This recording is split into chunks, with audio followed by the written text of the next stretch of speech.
Ladies and gentlemen, presenting the Professor Greg Dooley and the pundit Steve Clark. Men, take the mic.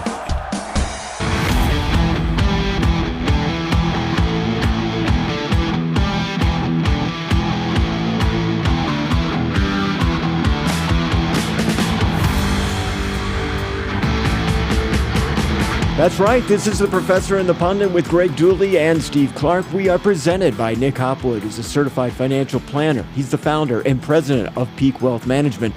Retire with confidence. Greg, on the show today is one of our favorites from another organization that reports very heavily on Michigan football all year long, and that's Seth Fisher from mgoblog. One of my favorites. He's a frequent guest speaker in my classes. Just when I have ideas about things, he's in my inner circle along with Steve Clark of guys that I bounce ideas off of. Just love him. And he's so smart, such an awesome writer. And I really think you guys will really like this chat where we get to know Seth a little bit, his background, his amazing recruiting trip on campus, if you want to call it that, and really just more about Seth and mgoblog, which is fascinating to me. So what's been going on with you over the past week? Well, the big thing, I went to the Woodson outing. So this is the event on Main where they shut down Main Street in Ann Arbor. For those familiar with downtown, basically it's the Chop House, what used to be Grazie, I think Polio. Real seafood? Definitely Real Seafood. And they shut all that down, and they basically put a giant tent in between those restaurants right on Main Street and close it down. And they have a benefit for the hospital. And it's hosted by Charles Woodson. It's kind of an extension of what used to be the Greasy-Hutchinson outing. In fact, now it's a partnership between Woodson, Greasy, and Hutchinson. It benefits Charles Foundation and the Mott Children's portion, which is named after Charles. And it's a sweet event.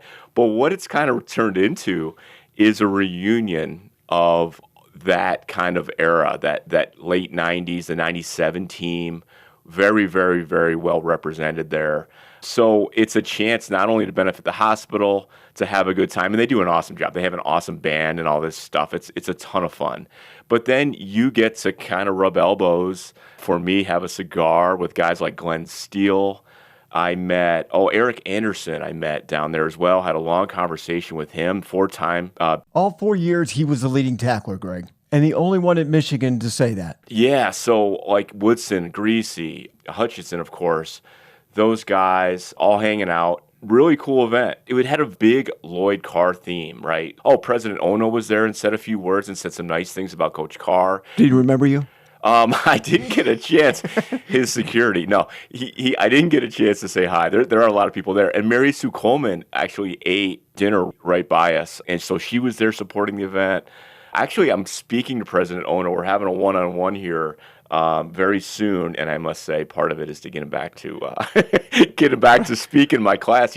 His first guest lecture at the University of Michigan was in my class, and I do wear that as a badge of honor. And it's quite a feather in your cap as well. Well, I appreciate it. And we started exchanging emails over a mutual interest. His undergrad is at the University of Chicago, and I noticed that he took an interest in Amos Alonzo Stagg and the history of Chicago and some of those great battles with Yost that not only settled what was the Western Conference or Big Ten, but also the national championship when, looking back. And I kind of connected with him, and I shared John Crick's book with him, Stagg versus Yost, and we've kind of had a relationship since then.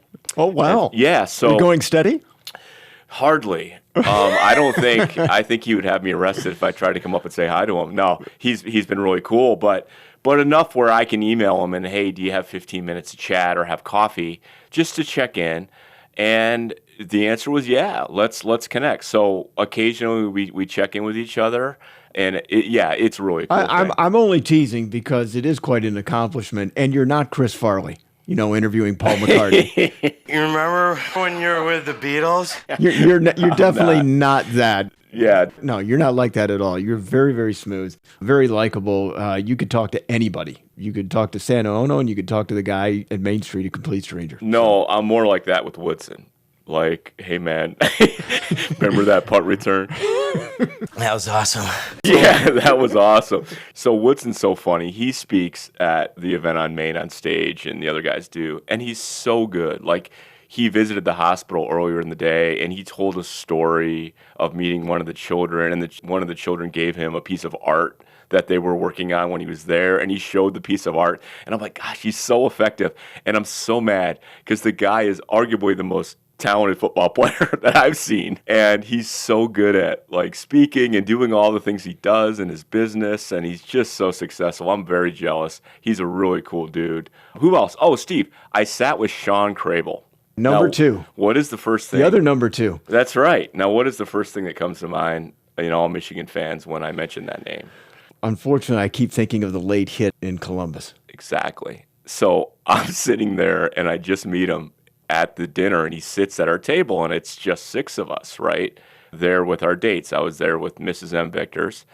And, of course, I meet Sean Crable, by the way, who is an absolute giant of a beast of a man who looks like he just walked off the football field. Like, yeah, just completely in shape. And I know in his day he was big for his position. He's huge for his position today, right? Smith was going out of bounds. Personal foul.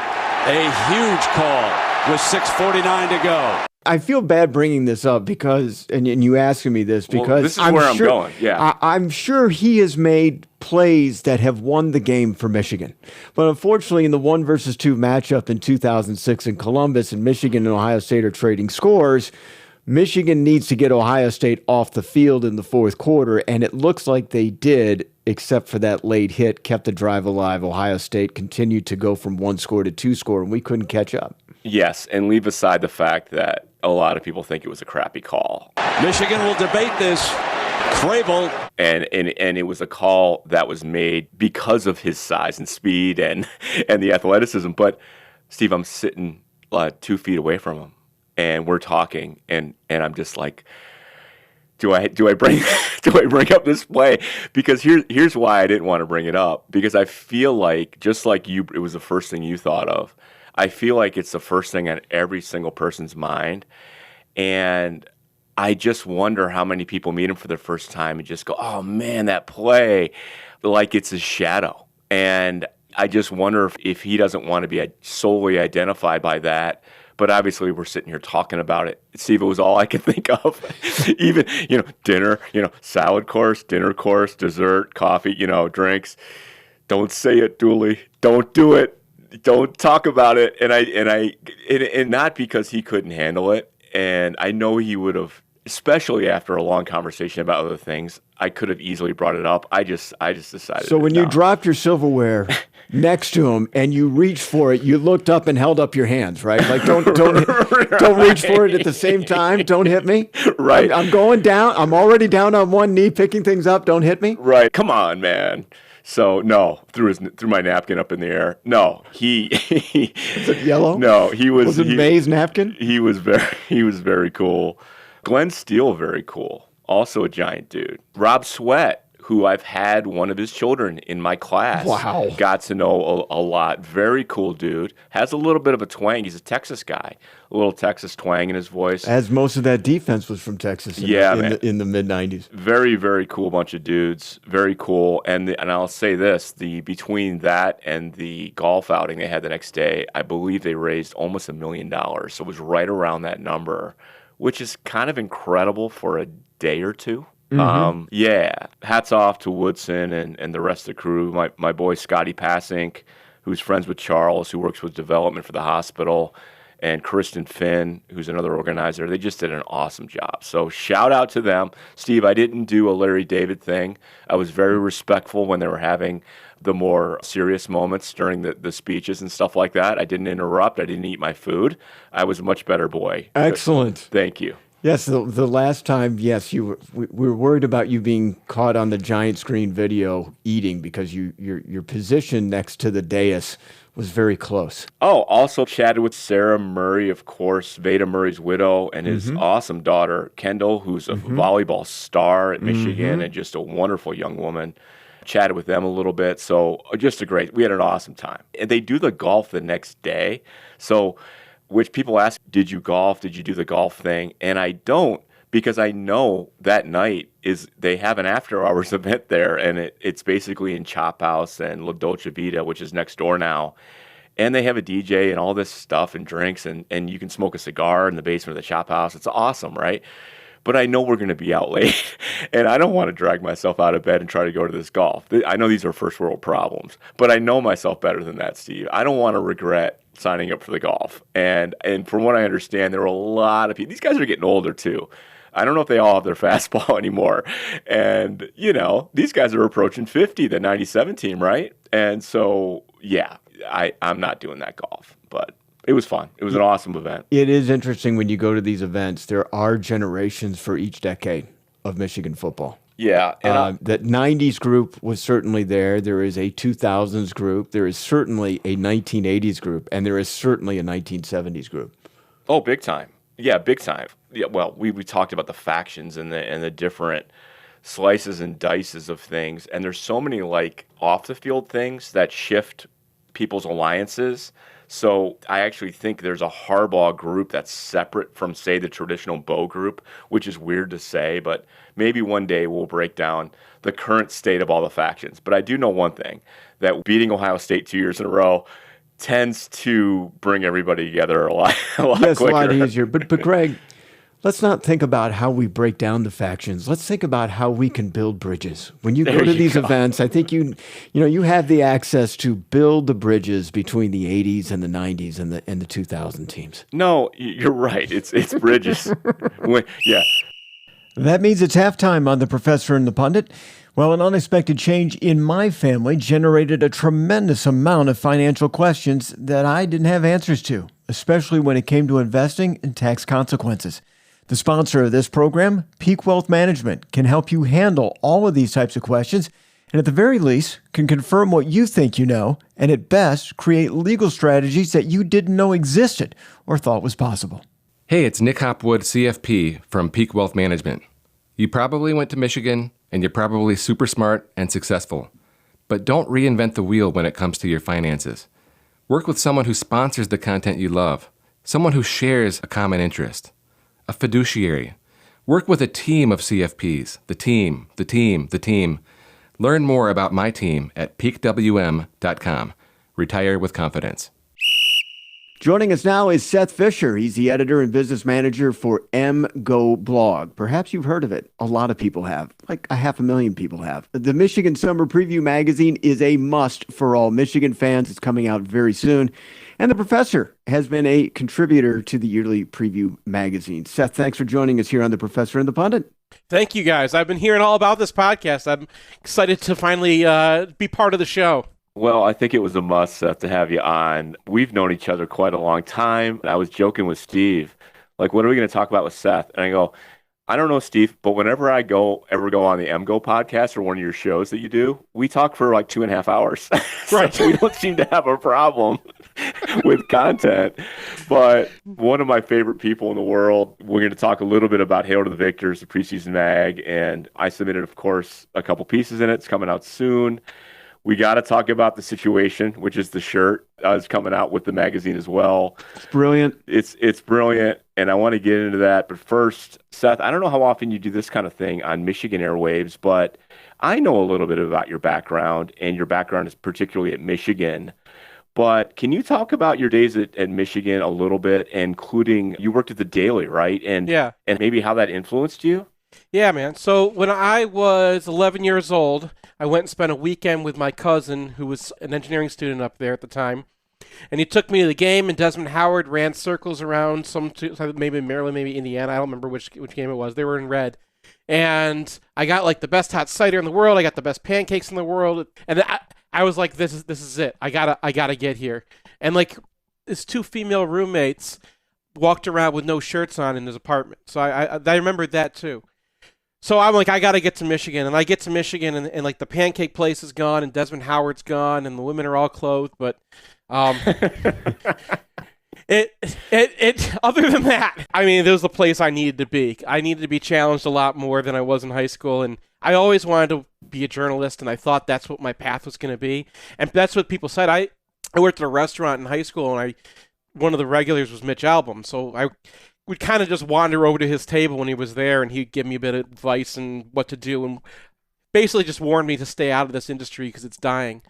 But I thought that was my path. I was going to do Michigan Daily, and then I was going to newspaper and whatnot. And the Daily is kind of like being on a sports team, except you're allowed to get paid, and no one cares. So that's what it was. I was there to do the Daily, and then I was a history major, and then I'd go back to the Daily, and September 11th happens, and I go to the Daily, stay on the wire all day. And I was mostly working editorial. I wanted to do sports originally, but you kind of had to work your way up, and that was when I came across people who are way more talented than I am, and a lot of them are, working for the Yankees now, working for ESPN now, like the who's who of people that I was on the staff with. So that's kind of the thing of the Daily. You're going against the best, and that experience taught me how hard I had to work if I wanted to show up in this business at all. So is it competitive there? Or because it seems to me, and I have students who write for the Daily, and I know they have a ton of students, and they describe the same thing, is like you kind of got to, I wouldn't say muscle your way in, but just be around and raise your hand and say, I'll do that,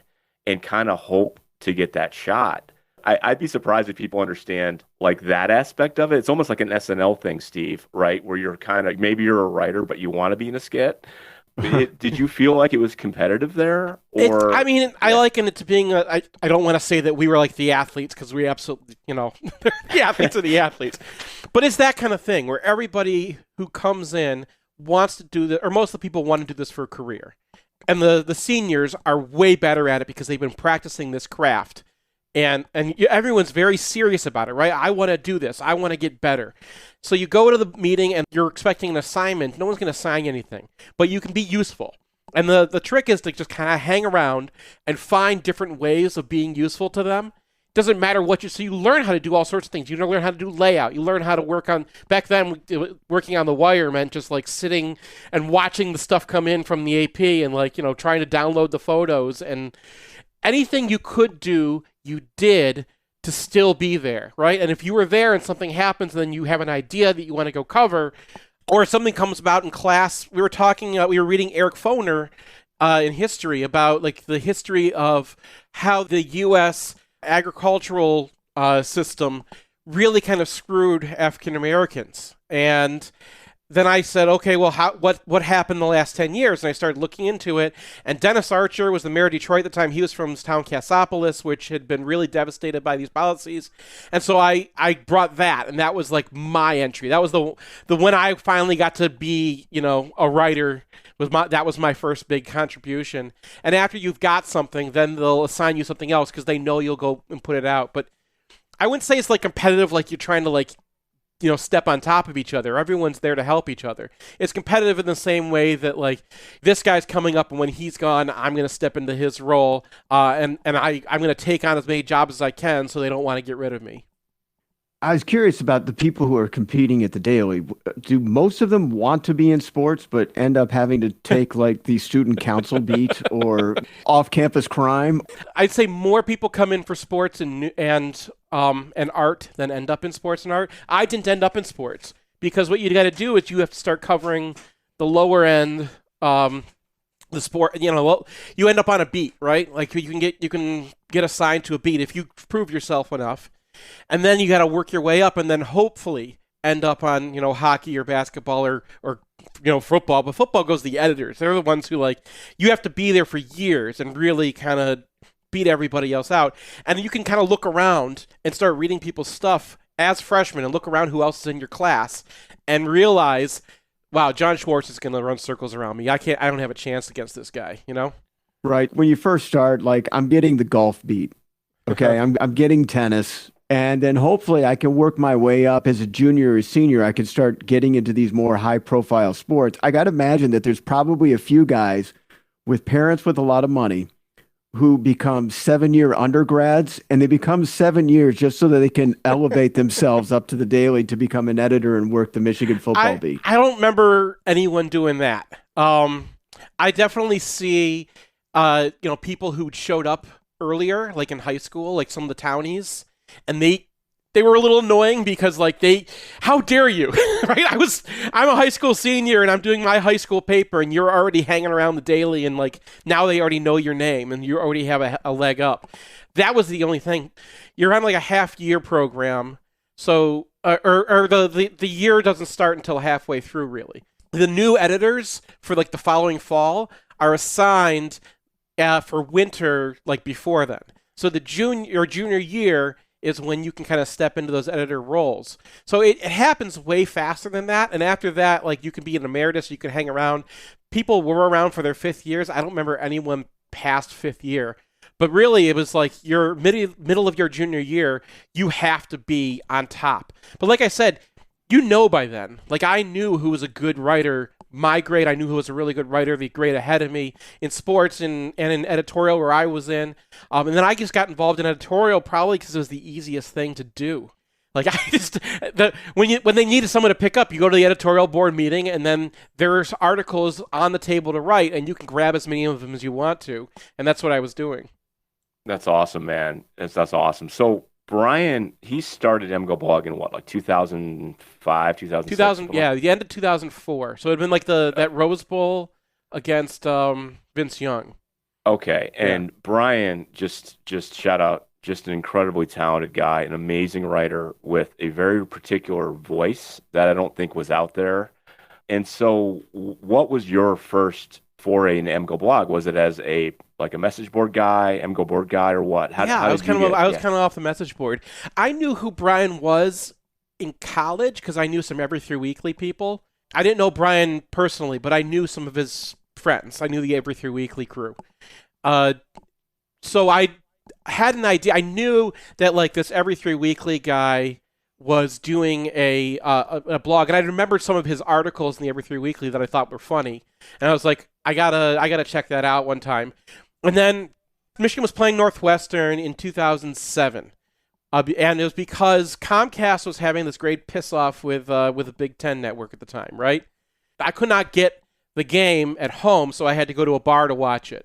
So I met my friend in a bar, and he was like telling me about how mgoblog. I knew what mgoblog was, but I hadn't been reading it regularly. He told me how like the site went pink and put up kittens, and they called Appalachian State the horror. And I'm like, okay, I'll go check it out. And I ended up that night staying up all night and reading the entire history of mgoblog. I'm a very fast reader, and it still took me like I stayed up pulled an all-nighter and just read. So after that, I was hooked, and I was writing stuff. I used to write emails to my friends, like previewing Michigan or talking about the game or whatever. And they were like long emails. They were like full articles that would just be emails to my friends. And I just emailed them the last one and was like, go read this. And I sent them a link to mgoblog. And then I would put what I used to write, I would write those in the diaries. And I had a couple of very, very long diaries that were like 3-parters. And Brian would put them on the front page. And finally, in 2009, he invites me to come and meet with him. And so I sit down with him, and there's another guy, there's a bald football coach, and you can tell he's sometimes you can tell a guy's a football coach just by looking at him. And Brian doesn't say a word, and the football coach just lays into me for about an hour about how wrong I was about Cover 3. And by the end of this, I have a fair idea of what Cover 3 is, and I have no idea about anything else what's going on.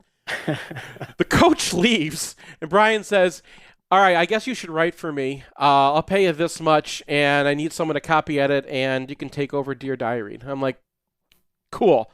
And that was how it started. I was just a part-timer. When Tom Van Haren was leaving, I was a publisher of a trade magazine. I'd worked my way up through the trade magazine world. My magazine was called Pollution Engineering. It's now defunct, but environmental industry magazine. And I knew how to publish a magazine, so I was already editing Hail of the Victors. So I told Brian, why don't we just take this thing independent? I know how to publish a magazine. I have all these connections in the print world, and I'll put it together myself, and then we'll save all this money instead of dealing with this horrible company that was publishing it back then that went out of business. That's right. As soon as we left. I forgot about that. There was like a company. Yeah. Like Maple Street Press was their That's name. right. That's yeah, right. And they didn't pay us. They didn't pay anybody for like the 2011 book. So at that point, it was just like, let's go. So I put that together. At the same time, ESPN took Tom Van Haren, and Rivals took Tim Sullivan. Tim Sullivan, yeah. who I only met Tim a couple times, but I'd met Van Haren a bunch whenever we got together for beers and stuff. And is he at ESPN still? Yeah, he's still at ESPN. He's like Golf Beat or something now? Yeah, well, I don't know if they've moved him around, but he's been doing general recruiting for a long time there. Yeah, they were going to create like a Michigan-centric piece, and then that fell apart. But anyway, he was doing some of the business for Brian at the time, too. So I took over. I said, if I take over the business stuff and I do the Hail the Victors book every year, and then I try to publish this Hail the Victors thing with other schools, that will be a career. And I managed to convince my wife of this. Right. We were all waiting for that. Seth, who was the hardest person to convince, Brian or your wife? It was my wife. It was like, your what? So I did that in 2012. We were in that stage, and we were trying to buy a house, and she was like, you're going to leave your good job. And I'm like, my good job is dying. This is trade magazines. No one's going to print magazines in 2012 anymore. The industry had collapsed in 2008 already, and it was limping along, and I knew everyone was going to get shrunk eventually anyway.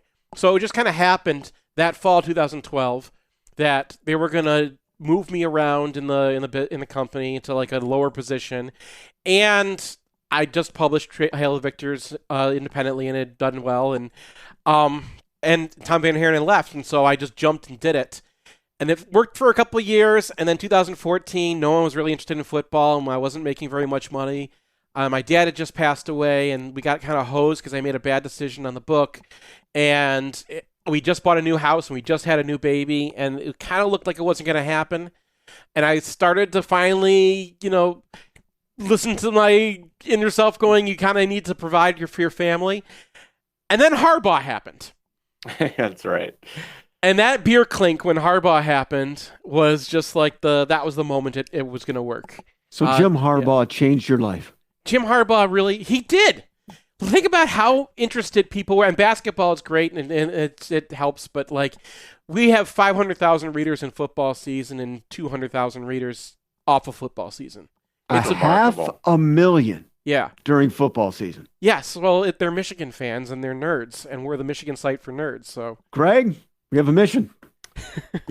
Yeah, that's where we're reaching up to that. 150 at a time. Well, and I will say I have Seth as a guest speaker in my classes, and he's phenomenal. And I can kind of plug Seth. I can kind of plug you into almost anything, whether it's history or I had him in NIL. Why, Steve? Because of that reach, right? Mm-hmm. Like, he has the pulse to me of the fan base, of the athletic department, of other people, and just to hear his perspective, I knew would be valuable. And Seth, it was. You were, again, one of the more popular guests I've had in my class, so thank you, man. Yeah, very cool. That's incredible, because you gave me they started listing off all the people who'd come to that class, and it's like, the new director for NIL from Michigan, and Santa Ono had been by, and like, right. And Seth Fisher. And it's like, what? Like, my name does not hold up. Wrong, Seth. It's funny you say that, but you resonate more with a lot of the students than a lot of my guests. Now, I'm not saying you're Santa Ono, okay, but you're solid. You're solid. So thank you. And speaking of contributing, so Brian asked me to contribute years ago to Hail to the Victors, and I try to every year. This year, 2 pieces. And what happened was Seth said, well, just write on NIL. And of course, being the historian, I started out with a long history of cheating, scandals, paying players scholarships, like oversight. And the thing ended up being like 9,000 words. Okay. So I sent it to our buddy, John Crick, right? The great author of Natural Enemies and Stag versus Yost. And he calls me and he goes, dude, what are you doing? He goes, what's your thesis here, your paper? And of course I'm like, I just wanted to talk about stuff. So I actually split it into kind of 2 very separate articles. One's kind of a historic piece, and then the next piece is on NIL. And so, Seth, I'm excited. When can people when they can pre-order now? I know. So right now we've got a pre-sale going on. And the whole idea, we used to do this on Kickstarter, and the pre-sale is basically the next evolution of the Kickstarter, instead of Kickstarter taking 10% of the money. All it is we sell the book, plus a digital edition of the book, plus a t-shirt, and I make a new t-shirt every year for $50 and plus shipping. And that's available on the site right now. And you can reserve your copy right now if you want to do that. When that's done, we'll have a few hundred books that aren't sold yet, and we will put them on sale. It will be on our site, and you can race and be one of the first people to grab a copy of the book. And that's when people will be able to get that separately. I'm not printing enough copies this year. There's a paper issue in the industry, and that's why. Okay, so we have to talk about the elephant in the room, which is the shirt. Now, listen, you guys have made some incredible, fun, creative shirts, ideas, memes, things that maybe the mgoblog crew and beyond would know about. You know, the teasing of Ohio shirts and things are very popular, almost ubiquitous. This is a new level, okay? So we got to get into this. Steve, you've seen the design for this shirt. Right. The big thing here is if you recognize it within a few seconds, this separates you from a Michigan fan compared to an Ohio State fan. Because you give the Buckeyes an hour, they may not be able to figure out what this shirt is. If you give the Buckeyes an hour, they may be able to figure out what state it is. So I'll put obviously a picture and links to Hail to the Victors, which is an amazing preseason guide. So I get my team reports from two people. Number one, that's Steve Clark on the radio as he leads up to the year. Steve previews every year on WTKA.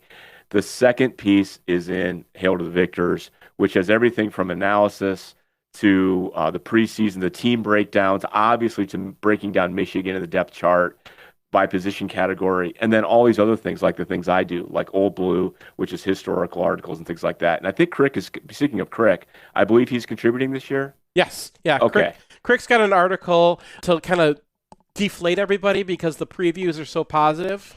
And right. You'll get through quarterback, awesome. Running back, ridiculous, right? Like you get through all the offensive line. They won every single Joe Moore award ever given out. And like you get to the end of that thing and you're like so positive about the season. So Crick comes in and it's just like, wait a minute, 1981. And like, reminds people that Michigan has been ranked in the top 3 before preseason. Right. So and high expectations. What can happen. Right. Ridiculously high expectations heading this season. And then I already know the end of the story, which is usually some sort of disaster or several along the way. Well, but there's also times when it doesn't. And he does make some comparisons between Jim Harbaugh's preparation this year and how Fielding Yost approached 1902, which I'm sure you're going to love. And everyone else is like, what do you mean? Like 1901 is like arguably the best football season a college football team ever had. And then he made the 1902 team almost as good or better. You can argue whatever you want to.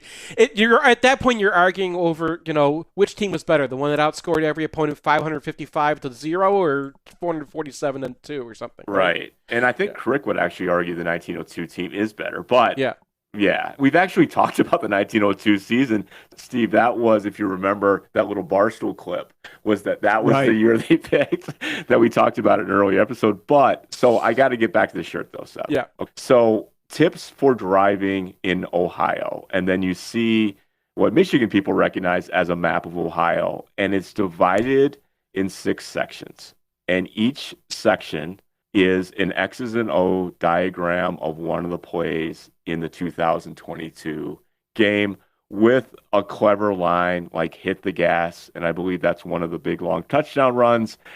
It's brilliant. Tell us who came up with this idea. What was the origins of it? I got to know because it's amazing. So one of my most popular articles ever was after the game this year. And it was called The Touchdowns in Ohio.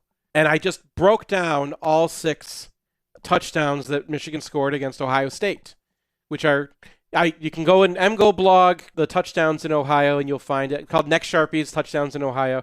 During the football season, I write a article kind of breaking X and O's things down. The concept of that is I want to take something complex that happened on the field and break it down so that my mother would understand it. And at that point, you'll be able to, if you read this article, you don't have to know football that well. You just have to but you'll be able to see something next time you go out and watch football. You'll be like, oh, they're doing that. They moved him over here for this reason.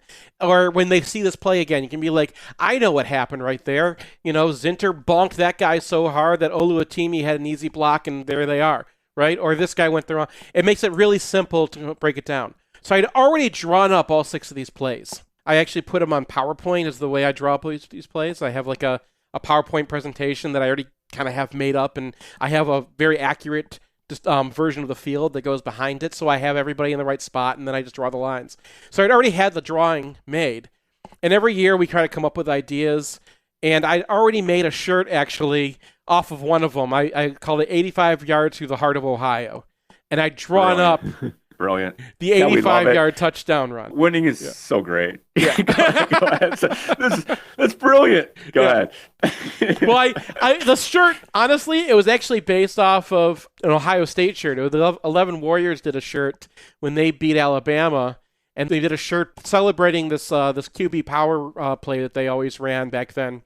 They did that, and it was 75 yards through the heart of the Southland was the shirt, and it sold really well on 11 Warriors. So that was the concept originally, and then I kept on playing with it. I just had my file open, and I kept on messing around, and then I added the other ones, and then I had the shirt, and I tweaked the design a little bit, but it was just the 6 plays, and I'm like, people aren't going to understand what these are.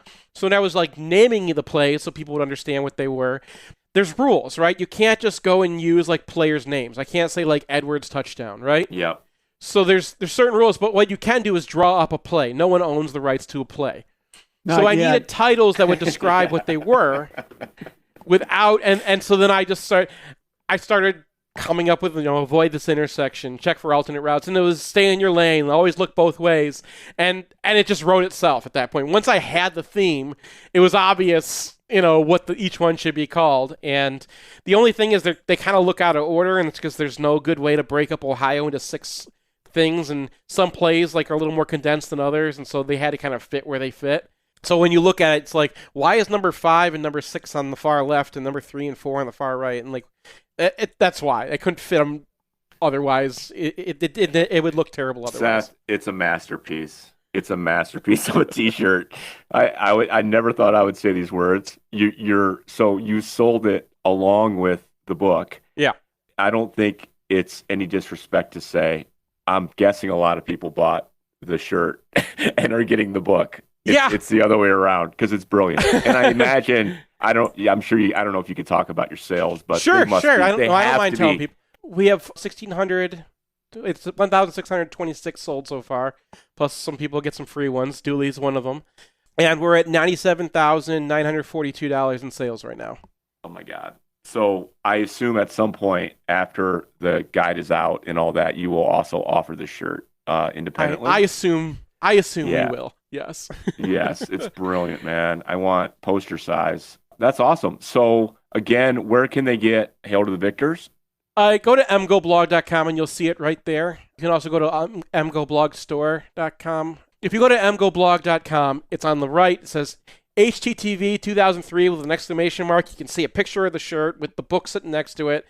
The pre-sale is the best deal you're going to be able to get because you'll get the book. You'll get the digital edition of the book, too, which is a PDF, as soon as we're done making it. So as soon as I send it to the printer, I'll send a PDF out to all the readers as well. So you don't have to wait until the book shows up on your doorstep to start reading it. You can just grab the PDF. And you will be guaranteed a copy of the book, which I cannot guarantee because paper is really, really hard to get these days. And that's actually a big cost of the book this year, is just scrounging up enough of the high quality paper we need. So that's why I'm only printing 2,000 copies. Awesome. And can I just add one thing? The layout, the way you guys do the layout and how you even on the history articles, the photos you guys find and use, the captions are brilliant. It's just so well done, Seth. So congratulations. Oh, thanks. I got to shout some people out for that. I got Courtney Fathers from my old work at BNP Media, and she also works with the Red Wings and a whole bunch of hockey programs. She's a big time hockey player. She does all the layouts, and then the photos. Man, we have some photographers on my staff. I have no idea how I'm so lucky to have Patrick Barron and Brian Fuller, and we have guys like David Wilcombs and Pat Sherman who will Paul Sherman who will help us, because they live nearby to certain teams. And so we get those great photos to begin with, and we just have so many to go through. And then the Bentley library puts all these photos available. Anything they've scanned before is available on their website. And it's nobody but Michigan has that. Michigan was the first school to even grant a blog access to the press room. Ironically, it was Brian Cook who had no interest in being in the press room, but that's Michigan gives us that opportunity and lets us have those, and we get those photos. And our photographers are so talented. And then having the Bentley Library, I've tried to do historical articles on other schools before, and their libraries are nothing like the Bentley. So having those guys is really what makes it possible, I think, for Michigan fans to have access to all this history of ours. He's the editor and business manager for mgoblog, is Seth Fisher, and 500,000 people read what Seth Fisher and Brian Cook have to write about during the course of the football season. So if you aren't one of those 500,000 people, you should check it out, mgoblog. When we talk to you next, Seth, I got to hear about the outtakes that you have on the WTKA Roundtable, because it's the stuff that doesn't make it to air, which is really, really good, but it can be accessed. We'll have to talk about that some other time. Thanks for joining us today. Yep, thank you guys. Thanks, Seth. That's going to do it for this week. Thanks for listening, and thank you for subscribing. If you're enjoying the show, please rate and review, and then share it with others. Your reactions make the work rewarding. Special thanks to Nick Hopwood, our sponsor. If you need a certified financial planner or think you could do better with one, go to peakwm.com.